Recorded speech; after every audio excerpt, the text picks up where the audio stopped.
प्यारे मित्रों, नमस्कार। जय श्री राम। हम लोग रामनवमी पर्व क्यों मनाते हैं और कैसे मनाते हैं, इस पर मैं बात करूंगा ही, और साथ ही भगवान राम के दो विशेष गुण पर बात करना चाहता हूं। और मैं चाहता हूं कि आज मेरे इस वीडियो को सभी धर्म के लोग, सभी संप्रदाय के लोग देखें। हिंदू, मुस्लिम, सिख, ईसाई, सभी के लिए भगवान श्री राम आदर्श हो सकते हैं। इसके लिए मैंने भगवान राम के दो विशेष गुणों पर आज बात करने का सोचा है। सबसे पहली बात तो मैं कहना चाहता हूँ आप सभी से कि रामनवमी पर्व जो हम लोग मनाते हैं, चैत महीना के शुक्ल पक्ष के नवमी के दिन भगवान श्री राम का जन्म हुआ था। तो कल वो दिन है 30 मार्च 2023, जब ये पड़ा है चैत माह का शुक्ल पक्ष और नवमी तिथि। तो कल हम सभी भगवान श्री राम का जन्मदिन मना रहे हैं, इसलिए रामनवमी भगवान श्री राम जी का जन्मदिन है और उसको हम लोग मनाते हैं। और विशेष बात मैं यही कहना चाहता हूँ कि आज कम से कम ऐतिहासिक तौर पर माना जाए तो भगवान श्री राम को जन्म लिए हुए 7000 से 8000 वर्ष जरूर हो गए हैं। आज भी वो हम सभी के आदर्श हैं और उनका जन्मदिन हम लोग बहुत धूमधाम से मनाते हैं। उनके मैं दो विशेष गुणों पर बात करना चाहता हूँ और उसके बाद में हम लोग बताएंगे किस तरह से हम लोग रामनवमी पर्व मनाते हैं। और आप सभी जानते हैं किस तरह से हम लोग रामनवमी पर्व मनाते हैं। जैसे कि हम सभी जानते हैं कि विशेष करके जो लोग भी भगवान राम के प्रेमी हैं, भगवान राम के भक्त हैं, जिनके इष्ट भगवान श्री राम हैं, वो लोग कल के दिन भगवान श्री राम का पूजा वैदिक तरह से या हार्दिक रूप से पूजा पाठ करते हैं। हार्दिक पूजा पाठ का मतलब हुआ कि हमें कोई पूजा का विधि विधान नहीं मालूम है, बस भगवान श्री राम से प्रेम करते हैं। इसलिए जैसे भी स्नान करके, स्वच्छ कपड़े पहन करके, फूल से, मिष्टान से या पकवान से, जैसे भी हुआ, भगवान श्री राम का हार्दिक पूजा करते हैं। एक होता है हार्दिक पूजा हृदय पूर्वक, हृदय में जैसा भगवान राम के लिए भाव है, और मैं भी मानता हूँ कि ईश्वर तक आपका प्रेम ही पहुँचता है, आपका भाव पहुँचता है। और दूसरा तरह होता है कर्मकांडी के तरीका से, कर्मकांड से जो जो नियम है भगवान राम का लोग पूजा करते हैं, वो ब्राह्मणों का विधान है, उसके अनुसार सभी को पूजा पाठ करनी चाहिए। अपनी अपनी सुविधा है। आप अगर कर्मकांड से पूजा करते हैं, वो पूजा भी आपका ईश्वर तक पहुंचेगा। आप हार्दिक रूप से भगवान श्री राम के आगे हाथ जोड़ लेते हैं, वो भी भगवान तक पहुंचता है। ये मेरा अपना अनुभव है कि दोनों ही पूजा ईश्वर तक पहुंचेंगे। जो कर्मकांड से हम करेंगे भगवान राम का पूजा कल, वो भी, और जो हृदय पूर्वक आपसे जैसे बन पड़े वैसे भगवान राम का पूजा करेंगे, तो भगवान का प्रेम ही आपको भगवान तक पहुँचा देगा। चलिए, दूसरी बात हम लोग कहना चाहते हैं कि भगवान राम के साथ जो जोड़ा जाता है वो होता है, कई घरों में कल लोग ध्वजा लगाते हैं। एक झंडा होता है बांस का, जिस पर हनुमान जी का, एक ध्वजा के ऊपर हनुमान जी का चित्र उस पर होता है। ये मेरे गांव में भी विशेषकर मैं बचपन से देखता आ रहा हूँ। रामनवमी के दिन हनुमान जी की पूजा, उनके लिए बड़ा विशेष तरह का अलग एक प्रसाद बनता है। मोटा रोटी पराठा ऐसा होता है जो गुड़ डालकर बनाया जाता है, वो बड़ा अच्छा लगता है। वो सिर्फ साल में एक ही बार बनता है हनुमान जी के वो पूजा में, जहाँ पर ध्वजा की पूजा होती है। तो और बाकी अपने अपने तरह से लोग लड्डू से या जैसे भी भगवान राम की लोग पूजा करते हैं। और उसके अलावा जितने भी मंदिर हैं उन सब में भगवान राम की पूजा होती है, ध्वजा फहराए जाते हैं। लोग अपने घरों में ध्वजा लगाते हैं, मंदिरों में ध्वजा लगाते हैं। और दोपहर के बाद सभी लोग निकलते हैं और तरह तरह का रामनवमी में लोग डंका बजाते हुए थोड़ा सा वो अस्त्र शस्त्र का प्रशिक्षण, वो डंडा से, तलवार से, कैसे कैसे कुछ लोग खेलना सीखते हैं। और उसके विषय में यही कह सकता हूँ कि जीवन में शक्ति की आवश्यकता है, क्योंकि बिना शक्ति के आप बुराई पर विजय नहीं पा सकते। भगवान राम को भी युद्ध करना पड़ा। मैं भगवान राम के दो विशेष गुण में ये मैं तीसरी बात कहना चाहता हूँ कि भगवान राम स्वभाव से शांति प्रिय व्यक्ति थे। अगर उनका बस चले तो वो युद्ध कभी ना करें, लेकिन अगर बुराई अच्छाई को परेशान करेगी तो शस्त्र उठाना ही पड़ता है। तो भगवान राम को शस्त्र उठाना पड़ा। और ये एक संदेश हो गया हम सभी के लिए कि हम सब शांति को जरूर पसंद करते हैं, पर जीवन में अगर शांति भंग किया जाए तो कभी कभी उसके लिए अस्त्र शस्त्र भी उठाना पड़ा भगवान राम को भी। तो रामनवमी के दिन लोग 10 दिनों से या उससे अधिक से लोग वो अभ्यास करते हैं, और लाठी चलाने वाला और तरह तरह के कारनामे लोग करते हैं, जिसका यही संदेश है कि निर्बल होने से अच्छा है बलवान होना, और बलवान होने से अच्छा है शांति प्रिय होना। आवश्यकता पड़े तो शांति को बनाए रखने के लिए बल का प्रयोग करना चाहिए। यही भगवान राम का संदेश है। उसके साथ जो मैं भगवान राम के 2 गुण पर बात करना चाहता हूँ, वो पहली बात मैं ये कहना चाहता हूँ कि भगवान राम में शक्ति का अहंकार नहीं था। भगवान राम का जो भी राज्य था अयोध्या, या उससे जहाँ तक अयोध्या का विस्तार था, उसके आगे उन्होंने किसी पड़ोसी कमजोर राजा के राज्य को हथियाने के लिए कोई युद्ध नहीं किया है। ये बात मैं विशेष तौर पर बताना चाहता हूँ। आज के वीडियो का मेरा मकसद वही था, क्योंकि भगवान राम के बाद मैं बताऊंगा ऐसे ऐसे राजा हमारे देश में हुए हैं, भारत में हुए हैं, जो अपने पड़ोसी राज्य के कमजोर राजा को, उसकी अगर सैन्य व्यवस्था कमजोर है, सैनिक कमजोर है, तो उस पर हमला करके उसके राज्य को भी अपने राज्य में मिला लिया और उस राजा को पराजित करके या तो जेल में डाल दिया या हत्या ही कर दिया। ये बाद में हुआ है, भगवान राम के बाद। मैं इस पर थोड़ा सा बात करना चाहता हूँ कि भगवान, जैसे मैं सम्राट अशोक की बात करूँगा। सम्राट अशोक के बारे में आप लोग पढ़े होंगे, जहाँ उनका हम लोग पढ़ते थे क्लास 5 में, सम्राट अशोक का शस्त्र त्याग।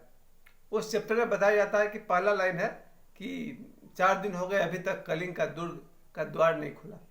उस चैप्टर का पहला लाइन है जहाँ भगवान जो सम्राट अशोक को उनका संवाददाता आकर खबर देता है कि अभी तक कलिंग का जो द्वार है वो बंद ही है, नहीं खुल पाया। कलिंग मतलब हो गया उड़ीसा। तो उड़ीसा के राज्य पर सम्राट अशोक ने हमला किया, जिसमें कहा जाता है उसकी लाखों लोग मारे गए। फिर बाद में जो उड़ीसा के जो राजा थे, उनकी बेटी पद्मा, वो युद्ध में उतरती है और वो सम्राट अशोक से युद्ध करती हैं, पर वो युद्ध होता नहीं है, क्योंकि सम्राट अशोक कहते हैं कि मैं स्त्री पर हाथ नहीं उठाऊंगा। तो फिर राजकुमारी पद्मा कहती है ठीक है, अगर आप स्त्रियों पर हाथ नहीं उठाएंगे तो हम भी आपकी समझदारी की वजह से युद्ध नहीं करेंगे। लेकिन मुझे एक बात तो समझ में आ गई ना कि सम्राट अशोक जैसे लोग अपने साम्राज्य के विस्तार के लिए पड़ोसी राज्य के राजा के साथ युद्ध करते हैं और उसके अपने राज्य को बढ़ाते हैं। पर मुझे भगवान राम में जो सबसे प्रिय बात लगी वो यही थी कि भगवान राम ने अपने राज्य के विस्तार के नाम पर किसी पड़ोसी राज्य से युद्ध नहीं किया, जहाँ तक मेरी जानकारी है। अगर मैं गलत हूँ तो कृपया मुझे यूट्यूब पर मैसेज बॉक्स पर कमेंट जरूर करिएगा, ताकि मैं उस पर सुधार कर सकूँ। क्योंकि मैं जहाँ तक जानता हूँ, जहाँ उनका रावण के साथ युद्ध होता है, युद्ध के अंत में जब वो लंका विजय हो जाता है, रावण मारे जाते हैं, और तब रावण के मामा जो है वो मुकुट ला करके, राज मुकुट भगवान राम को देते हैं और कहते हैं कि आज से लंका का राज्य आपका हुआ, आप यहाँ के राजा हुए, ये मुकुट आप स्वीकार करिए। तब भगवान राम कहते हैं कि मुझे लंका का राजा बनने का ऐसा कोई इरादा नहीं है, मुझे कोई लालच भी नहीं है कि मैं लंका का राजा बनूं। आप लोग अपने पसंद से विभीषण को यहाँ का राजा बना दीजिए। ये बात मैं विशेष तौर पर कहना चाहता हूँ कि भगवान राम के पहले भी और भगवान राम के बाद आज तक लोग जो राजा होते हैं या फिर जो कोई भी कह लीजिए, अपने राज्य के विस्तार के लिए पड़ोसी कमजोर देशों पर हमला करते हैं। भगवान राम में वो बात नहीं थी। तो कल रामनवमी में मैं विशेष तौर पर आप सभी से कहना चाहता हूँ, भगवान राम का सबसे बड़ा गुण यही है कि शक्ति का अहंकार नहीं है। और वरना आज तक आप लोग देखे होंगे हर देश पड़ोसी देश पर हमला कर देता है। चलिए, रामनवमी के अवसर पर मैं सभी को संदेश देना चाहता हूँ कि आपके पास शक्ति हो और शक्ति का अहंकार न हो, और अपना साम्राज्य बढ़ाने के लिए किसी कमजोर पर हमला करके उसके शक्ति को, उसके दौलत को हथियाने का कोई प्रयास न करे तो अच्छा है। रामनवमी में मैं यही कहना चाहता हूँ, ईश्वर करे शक्ति सभी के पास हो और शांति सभी के पास हो, पर शक्ति का अहंकार न हो। भगवान राम का दूसरा गुण जो मैं आपसे कहना चाहता हूँ, जिसके विषय में कहा जाता है राम राज्य। भगवान राम के समय में राम राज्य था। राम राज्य का अर्थ होता है भगवान राम के समय में प्रजा दुखी नहीं थी। ये इसलिए संभव था क्योंकि भगवान राम के बारे में कहा जाता है कि वो स्वयं रात को भेष बदलकर कुछ देर के लिए अपने प्रजा में, अपने देश में जहाँ तक उनका साम्राज्य था, घूमते थे और खुद पता लगाते थे कहीं कोई भूखा तो नहीं है, कोई गरीब तो नहीं है, किसी को कोई तकलीफ तो नहीं है। क्योंकि मंत्रियों का क्या भरोसा, मंत्री अगर भगवान राम को आकर सूचना दे कि हाँ प्रभु सब ठीक है, तो भगवान राम को मंत्रियों का ज़्यादा भरोसा करना उचित नहीं है, क्योंकि है तो वो स्टाफ ही। अगर मंत्री कहते हैं हाँ भाई सब कोई अच्छा से खा रहा है, सबका मकान पक्का है, सब कोई तकलीफ नहीं है, तो राजा विश्वास कर लेगा। क्योंकि आप जो देखे होंगे राजा इतने आलसी हो सकते हैं, इतने अयास भी होते थे कि वो बैठकर मदिरा पी रहे हैं, नाच देख रहे हैं और मंत्री खबर कर रहे हैं हाँ जी आपके राज्य में सब ठीक ठाक है। नहीं, भगवान राम में वो बात नहीं है। भगवान राम ने अपने मंत्रियों के संवाद को, समाचार को तो ध्यान में रखा ही, वह स्वयं ही निकलते थे देखने के लिए कि उनके प्रजा में, उनके राज्य में कहीं कोई कष्ट तो नहीं।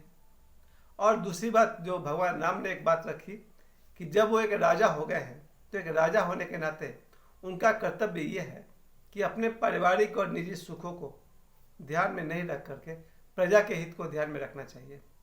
तो जहाँ आपने देखा होगा कि अयोध्या के लोग जब इस बात पर उंगली उठाते हैं कि माता सीता को एक घर में रखे हुए हैं, जो कि माता सीता को रावण अपने पास रखे हुए था, तो वहाँ पर भगवान राम एक राजा होने के कारण अपने निजी सुख का त्याग कर देते हैं। वो चाहते तो राजा का पोस्ट को भी छोड़ सकते थे, फिर प्रजा अपना समझे, अयोध्या को कौन चलाएगा वो अयोध्या वाले समझे, लेकिन ऐसा उन्होंने नहीं किया। जब वो अयोध्या के राजा है तो राजा पिता समान भी होता है, और उन्होंने अपने प्रजा के लिए, पुत्र समान प्रजा के लिए अपने निजी सुख का त्याग कर दिया। जब लोग कहने लगे कि माता सीता के पवित्रता पर संदेह उठाने लगे, तो फिर राम जी ने बहुत लंबा चौड़ा कोई बहस नहीं किया। ठीक है, लोगों को पसंद नहीं है तो उन्होंने सीता माता का त्याग कर दिया। इसको अनेक लोग गलत अर्थ में लेते हैं कि राम जी ने उस समय माता सीता का त्याग कर दिया जब वो गर्भवती थी। मेरा अपना मानना है कि भगवान राम ने जो कुछ भी किया, एक राजा होने का कर्तव्य निभाया, और एक राजा प्रजा के सुख के लिए, प्रजा के हित के लिए निजी सुख का त्याग कर देता है। मेरे लिए भगवान राम से लेकर के आज 2023 तक राम से महान कोई भी नहीं है। मेरा बेटा खुद ही भगवान कृष्ण को बहुत महान मानता है, और कई लोग हैं जिन्हें भगवान कृष्ण बहुत प्यारे हैं, भगवान शिव प्यारे हैं। मैं भी जानता हूँ भगवान कृष्ण का डायमेंशन बहुत बड़ा है, बहुत महानतम है, लेकिन मेरे हृदय में भगवान राम ऐसे बसे हुए हैं कि मेरे लिए भगवान राम सबसे प्रिय है। तो आज मैंने 2 ही गुणों पर चर्चा किया मैंने, कि उनमें शक्ति का अहंकार नहीं था, और भगवान राम प्रजा के हित के लिए राजा होने के कारण निजी सुख का त्याग कर दिए। मेरे लिए भगवान राम अति प्रिय है। आप सभी को एक बार फिर से रामनवमी की मैं शुभकामनाएं देना चाहता हूं और दे रहा हूं। अगर मेरा वीडियो अच्छा लगा तो इसे सब धर्मों के लोगों तक पहुंचाएं, भगवान राम के दोनों गुण, और मेरे चैनल को सब्सक्राइब करिए। रामनवमी की शुभकामनाओं सहित आप सभी को मुझे समय देने के लिए बहुत बहुत धन्यवाद। कल रामनवमी पर जितने वीडियो मैं बनाऊंगा उसे ज़रूर देखिएगा। और मैं एक बार फिर कह दूँ, युगों युगों से भगवान राम जैसा मुझे तो कोई नहीं लगा।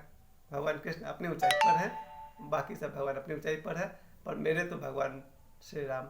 जय श्री राम। धन्यवाद।